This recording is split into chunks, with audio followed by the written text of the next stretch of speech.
Give me a lever long enough and a fulcrum on which to place it, and I shall move the world." Archimedes spoke these words over 2,000 years ago. He understood mechanical advantage before the term existed. He knew that with the right tools and the right position, even the smallest force could accomplish the impossible. He said he could move the world. But what if the problem is not moving it, but saving it? The Earth hangs in space, its atmosphere heating, its ice melting, its oceans acidifying. Humanity has tried complex solutions: carbon capture technology, geoengineering schemes, satellite arrays, chemical interventions, advanced materials, artificial intelligence optimization. Everything complicated, everything expensive, everything insufficient. Archimedes stands before displays showing modern climate data. Temperature curves rising exponentially. CO2 concentrations at levels not seen in millions of years. Ice sheets collapsing. Weather patterns destabilizing. He studies these graphs with the same intensity he once applied to geometric proofs. To him, this is not a political problem or an economic problem. It is a physics problem, and physics problems have solutions. He has been given no modern technology, no computers, no advanced materials, no nanotechnology or genetic engineering, only what he already knows. Levers, pulleys, screws, the three simple machines he spent his life perfecting, the foundational tools of all mechanical engineering. The question is simple: can these basic principles, applied at planetary scale, address a crisis that modern complexity has failed to solve? He begins with the atmosphere itself. Carbon dioxide levels have risen from 280 parts per million in pre-industrial times to over 420 today. This seems abstract until translated into mass. The excess CO2 in the atmosphere weighs approximately 3 trillion tons. That is the problem. Stated in physical terms, 3 trillion tons of gas that needs to be removed or relocated. Modern approaches involve chemical processes, machines that pull CO2 from air through reactions with sorbents or solvents. These work, but require enormous energy. The carbon must be chemically separated, compressed, and stored. Each step demands power, infrastructure, investment. The complexity is staggering. Archimedes proposes a different approach. Not chemical separation, but mechanical displacement. A lever operates through force and distance. Apply small force over long distance. Achieve large force over short distance. The principle is universal. Scale is irrelevant. He sketches designs for atmospheric levers, not literal metal bars, but systems that create mechanical advantage against the atmosphere itself. Massive structures positioned to create pressure differentials. When one end rises, the other falls. Air flows from high pressure to low. With proper positioning and sufficient scale, air masses can be directed, channeled, concentrated. Imagine structures spanning hundreds of miles. Their fulcrums anchored to mountain ranges or continental shelves. Their arms extending into the upper atmosphere. As they pivot, they create zones of compression and expansion. Air rushes to fill vacuums. Dense air rich in CO2 can be directed toward collection points. The heavier gas, slightly denser than regular air, responds to these pressure gradients. The physics is sound. The engineering is monumental, but not impossible. Humanity has built structures of comparable scale. The Great Wall visible from space, highways crossing continents, pipelines spanning nations. The difference is purpose and design. These levers would not transport goods or mark boundaries. They would move air, shepherd it, direct it to where it can be compressed, liquefied, sequestered. But removing CO2 is only part of the problem. The greenhouse effect has already warmed the planet. Heat energy trapped in the atmosphere and oceans continues driving climate chaos, even if emissions stop today. That heat must be redistributed or radiated away. Again, a physics problem. Archimedes considers pulleys. A pulley changes the direction of force and, in compound systems, multiplies it. One person pulling a rope can lift weights many times their own mass. The principle scales infinitely. What matters is the ratio, not the absolute values. He proposes pulley systems for atmospheric manipulation, not pulling solid objects but pulling heat. Heat flows from hot to cold. It radiates. It convects. It can be moved. The atmosphere is not uniform. The tropics receive more solar energy than the poles. This imbalance drives weather, ocean currents, climate zones. Managing this imbalance is managing the climate. Massive pulley arrays could be positioned to enhance natural convection, create artificial updrafts in equatorial regions, drawing hot air high into the atmosphere where it radiates heat to space more efficiently. Create downdrafts in polar regions, pulling cold air down to spread across mid-latitudes. The pulleys do not move air directly. They create the conditions for air to move itself. The mechanism involves thermal towers, structures that heat or cool air within them, creating pressure differences that drive flow. The pulleys multiply the effect. A small temperature change in a confined space, amplified through mechanical advantage, creates substantial air movement. Direct the flow, channel it, use the atmosphere's own energy against itself. This is not fantasy. Humanity already manipulates air flow at smaller scales. Ventilation systems, wind tunnels, cooling towers. The principle is proven. Only the scale changes. And scale, Archimedes understood, is just a matter of applying the same principle with larger tools. But climate change extends beyond the atmosphere. The oceans absorb 90% of excess heat. They are warming, expanding, acidifying. Coral reefs bleach and die. Fish populations shift toward cooler waters. Ocean chemistry changes in ways that cascade through entire food webs. The water itself must be addressed.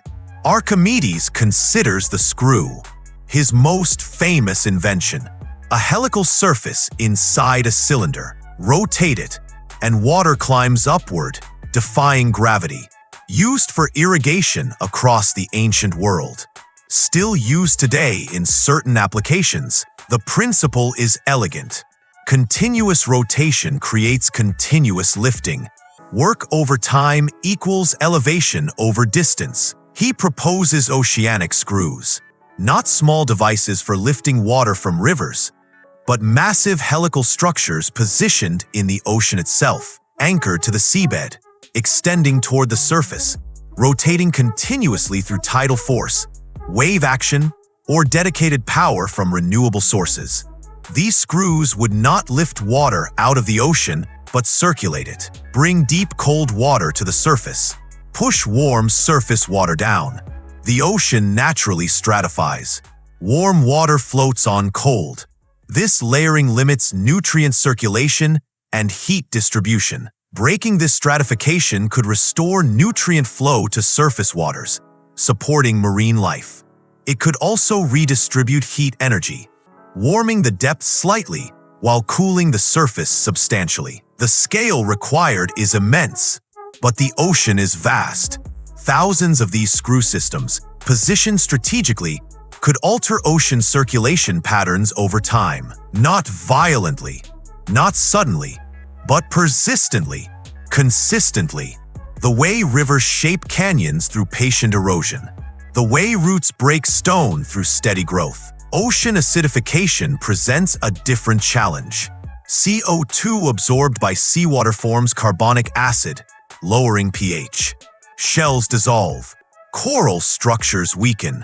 Marine organisms struggle to build calcium carbonate skeletons. Chemistry, not just physics, but chemistry occurs in physical space, at physical scales, through physical interactions. Archimedes proposes mechanical distribution of alkaline materials. Limestone, crushed to fine powder, could neutralize acidity when mixed with seawater. The challenge is mixing. The ocean is not a bathtub that can be stirred. It is a dynamic system of currents, layers, zones. Introducing material in one location accomplishes little if it settles or disperses without effect. Enter the pulley again.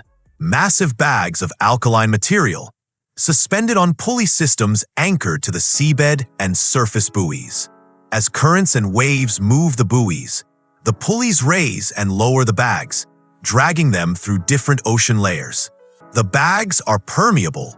Water flows through them, extracting alkalinity gradually. The pulley motion ensures distribution across depth ranges, maximizing exposure and effect. The system is passive once established. Ocean motion itself provides the energy. The pulley merely channels that motion into useful work. This is the essence of Archimedes' genius, not forcing nature to behave differently, but arranging conditions so nature's existing behaviors serve human needs. The ice caps present perhaps the most visible crisis. Arctic sea ice extent has declined 40% since satellite records began. Antarctic ice shelves calve icebergs the size of nations. Glaciers retreat. Permafrost thaws. These changes accelerate warming through feedback loops. Less ice means less sunlight reflected back to space. More dark ocean and land absorb more heat. Thawing permafrost releases methane, a greenhouse gas far more potent than CO2. Can simple machines address ice loss? Archimedes considers the question carefully. Ice forms when water loses heat energy. It melts when water gains heat energy. The ice itself is not the problem. The energy balance is the problem. Remove heat from polar regions and ice reforms. But heat is not a physical object to be picked up and moved. It is molecular motion. It requires different thinking. Or perhaps not. Heat energy manifests through physical effects. Warm air rises. Cold air sinks. This is convection. And convection is motion.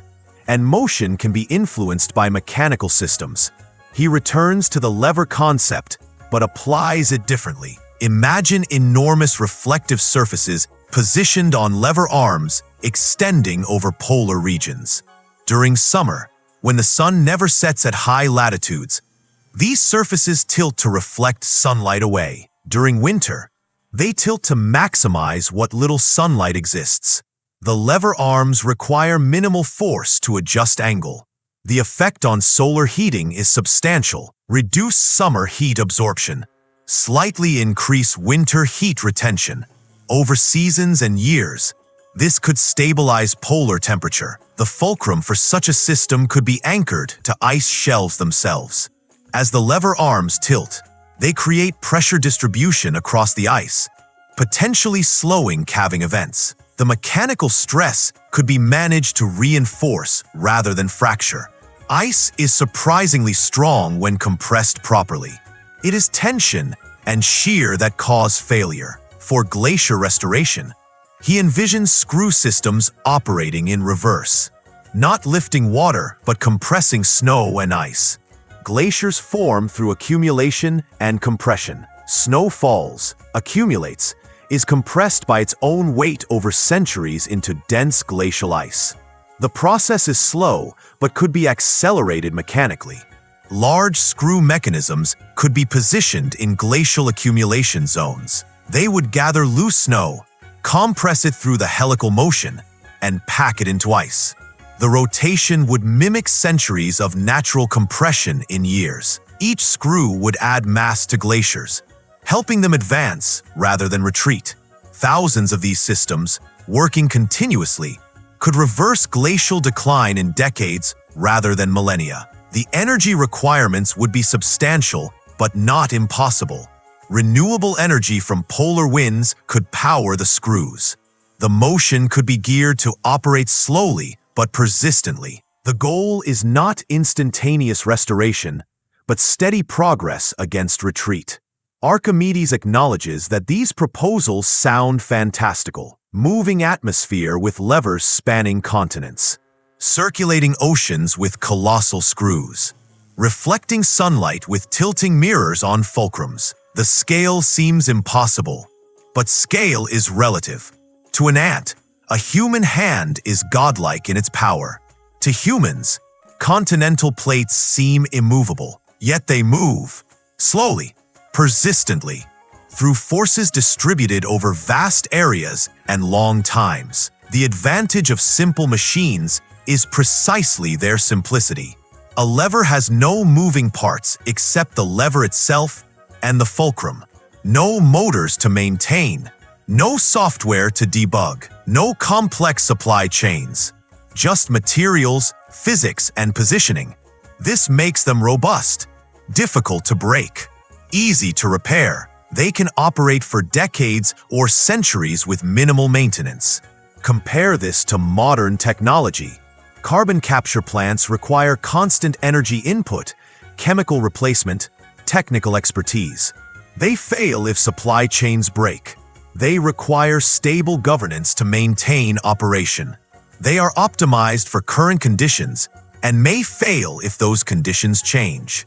They are, in essence, fragile, complicated, dependent. Simple machines are the opposite. They work because physics works, and physics is not optional. It does not depend on economics or politics or supply chains. Give a lever a fulcrum and a place to stand, and it will work forever until the materials themselves erode, which for properly chosen materials means geological timescales. This is not an argument against modern technology. It is an argument for foundational thinking, for questioning whether complexity is actually serving the problem or merely creating the illusion of sophistication. Often the most difficult solutions are difficult because they are fundamentally mismatched to the problem. The right solution, properly conceived, should feel almost obvious in retrospect. Archimedes understood this. His machines were not clever. They were inevitable. Once you understand leverage and mechanical advantage, a lever is not an invention. It is simply the correct tool for certain tasks. The genius is recognizing which tasks those are and applying the principle correctly. Modern civilization faces a planetary scale problem and reaches for planetary scale complexity. But complexity is not scale. Scale is just magnitude. Complexity is convolutedness. They are different qualities. You can have large, simple things and small, complex things. The two are independent. What Archimedes proposes is large and simple. Use the Earth's existing motion and energy. Use gravity, wind, waves, tides. Do not fight these forces. Channel them. Direct them. Use mechanical advantage to amplify their effects in useful directions.